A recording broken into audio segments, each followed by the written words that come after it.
What's that thing that really makes you want to get up in the morning? For me, I guess the simplest answer is I like money. I'm so glad that it's finally acceptable for women to talk about success. Are you still locking up drug dealers? I'm actually in white-collar crime. You got a file on us? You have a file on everyone.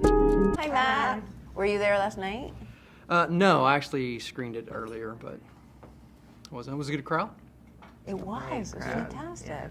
Dallas loves movies. They do. People were so engaged. They were like really asking very specific questions and really involved. Yeah, it was really It was a great crowd. Yeah, that has to help the momentum too for you guys after all the work you put into it to get that kind of feedback. It's deeply rewarding to feel like people get it. Yeah. And do you think it could be because we don't really see that many high finance, banking, that intensity with strong female presence? We don't see it from a woman's perspective. Was that one reason you decided to do this film? Was to see it from that perspective? Yeah, I mean, I think when you're making an independent film, it's really important you try and tell a story that hasn't been told before because you want all the press that comes with a new story. And so Wall Street movies just do really well, and we've never seen it from this interesting perspective of the women who work there. Sure. Why do you think that is? Is it because women have just now maybe made strides to get to where they are in that industry? Or? I think it's just we need female producers to tell these stories and think of these stories that maybe we haven't seen before on film. Now, did that make it kind of fresh to direct this because you weren't trying to compare it to anything else? You weren't trying to compare it to a Wall Street because you kind of just, you're going to be the one now everybody goes back and looks to when they see films that are very female driven. Yeah, but I think like in our approach to how we kind of, lifted script to screen was to really treat it kind of in a gender neutral way. Like we wanted to make a movie where the genders of the characters were kind of conversation points and the way the audience is receiving it, but it's kind of incidental to the kind of the way the drama unfolds. So it wasn't, so we were thinking of those other Wall Street movies as reference points. We were thinking of, corporate dramas like Michael Clayton or something to compare it to, and the fact that the movie is led by these strong, complex female roles is just kind of a bonus and I think a point of conversation that the audiences are receiving. Yeah. And from the inception of the idea, Sarah and I talked about that it could be like a David Mamet play where it could be all men and it just happens to be women. It's like a gender reversal, that we didn't want to be girly with it. Right. And we also wanted to look at aspects of Wall Street you hadn't seen before, not just the female angle, but we haven't seen Wall Street post-2008. We've never seen an IPO in this way. We usually see the traders. We've never seen compliance and regulations the way you see it in this. And we've never seen how social media affects the street. And that, to me, is fascinating. How do you value, Facebook? How do you value Snapchat? All right. Now, did you learn a lot? Because I still don't understand. You have to watch it like 2 or 3 times. Yeah. In the theater. At the theater. You have to go to the true. theater. Yeah. We actually had one of the big banks in New York opened up their doors to us, and a week before shooting did like a road show, showed us how it works, showed us how a meeting works, showed us how people sit, showed us if we were a guy how they play with their tie, like really let us know how that world works. Yeah, and obviously that does work because when you watch the film, you do feel like everybody's comfortable in that arena. It's not like, oh, we're in somewhere we don't know what's going on. Every character feels like they know exactly where their place is and what they're doing. It's like they do it day in and day out. Great. I love hearing you say that. One little tidbit is the Bloomberg reporters that you watch are in fact Bloomberg reporters. Right. Bloomberg was the sponsor of the film, and they were incredible to us, and they gave us all the equipment, all the Bloomberg monitors, but they also gave us their actual reporters. So nice. They don't just seem like they're comfortable, they are, because that's what they do. Right. Yeah, but not just them, too. I mean, just you guys, too. I mean, it just seems like everybody worked well together and knew. And I live in this puffy cloud world of everything is great and there's no stress. And it's like being by the pool and having a beer. And so I watch these people and it's like another world. It's like, how do people live in this intensity, in this environment? day in and day out. I mean, did you find people because I'm sure you talked to the people really, like, even on the floor of all that. Are they wired a little bit different? I think everybody's wired, differently, and I think you have to be a certain type of really wanting that kind of lifestyle. They travel a lot, they work long hours, and some people that's for them, and they really thrive on that. And these people really do, and it's fascinating. Yeah, because I was tired watching the film. I was like, these people need a vacation. They need to chill out for a little bit. They need a pool. Yeah, they need a pool. They need a drink by the pool just once. I think one of the themes of the movie is ambition and how everybody deals with it differently, and as MEERA so eloquently says, how different people wear ambition differently. And I do feel there are some people who get a real adrenaline rush, like a drug, Right. from this world or any world, that they get this hit from success or from the win.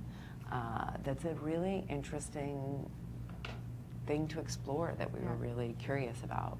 Yeah, It is the fun of watching material like this. Like, it's what makes watching Aaron Sorkin or The West Wing fun. It's what makes watching Mad Men fun. It's like you're watching people that are incredibly good at what they do what they do best. And there is a fun to it, but an anxiety to it when you see, like, kind of just how hard it is, you know, the hustle, how hard that hustle is, Yeah, and one thing that I was drawn to, and it comes up a couple times, we see it toward the middle and then toward the end, is the money aspect, the money as a drug. And it's almost like you watch them, and they don't, like, most people, myself included, I work for money because I have bills to pay. And it's like money is almost to them a trophy. It's like they don't really want to buy stuff. They just, the accumulation of the money. Well, they probably like buying stuff too. Yeah. But it's almost like that the drive is to make more money. It's not just the thrill of the adrenaline if there's no money on the end. So Well, it goes back to what that. ALYSIA was saying about addiction. There was an article we read in the New York Times in the research process with Amy about addiction to money, and it was by a former Wall Streeter who said, you know, all I had to make was $500,000, then all I had to make was $1 million, then that wasn't good enough, and this was pre-financial crisis. But it was a fascinating article on the psychology of how, as you said, money becomes a drug or a goal, not necessarily a need. And it often springs from a lack of it growing up. Like exactly. they had intentionally, with Amy, had developed this main character, Naomi, like her backstory, she kind of communicates early on in the film, is that she grew up with very little of it, and you know, chose to work in this world to put her family through, put her younger siblings through school and provide for her family. And that was something that you guys had communicated that you encountered a lot, right? Yeah, so in the in real life, a lot of the people who work on Wall Street come from poverty, and so their need for financial stability is what drove them to work in finance. And I just realized something this second, which is, as an artist, like, I grew up going, oh, if I can make a living doing this, oh my God, like, oh my God, if I can make enough to live on as an artist, that's success.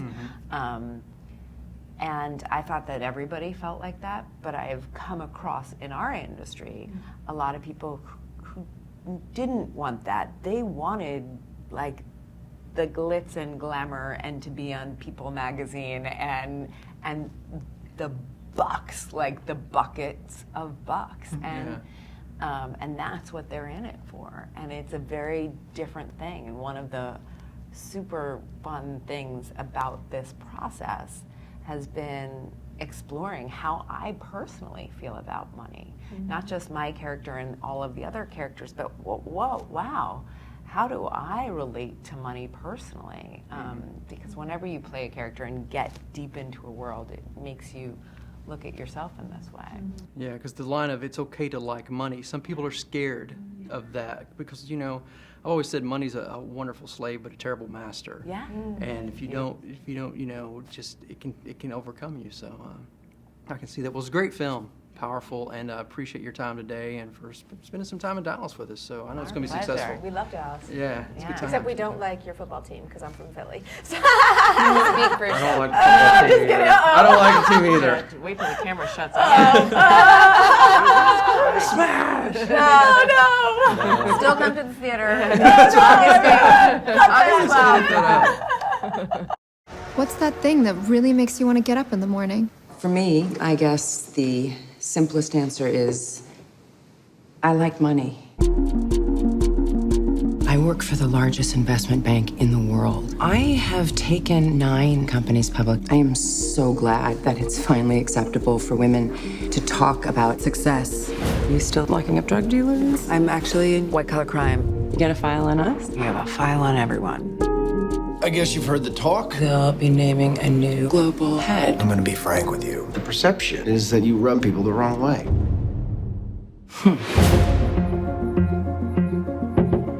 Remind me why I didn't marry you. Yeah, well, men like a girl they can take care of. I'm gonna take your company public. Are you ready to be the rock star? Oh, yeah. Big smiles, we're gonna make a lot of money. Well done. This thing is getting hot.